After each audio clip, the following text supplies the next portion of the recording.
Hi, welcome to Corner's Kitchen. I am going to show you Sorisha Ilish. This is my favorite.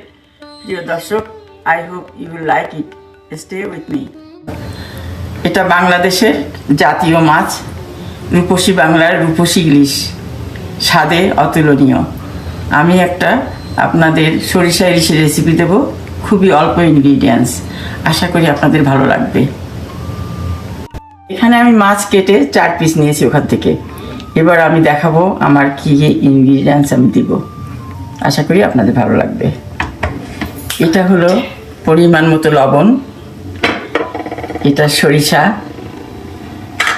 এটা জিরার গুঁড়া, আর এটা কাঁচামরিচ। সরিষা, জিরের গুঁড়া,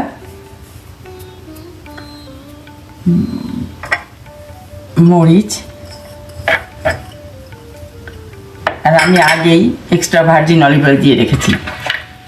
এটা এখন মাখাবো, তারপরে আমি 20 to 30 মিনিটের জন্য ওভেনে দিয়ে দেবো, বেক করব। এই মাছটা বেকিং করলে বেশি মজা হয়।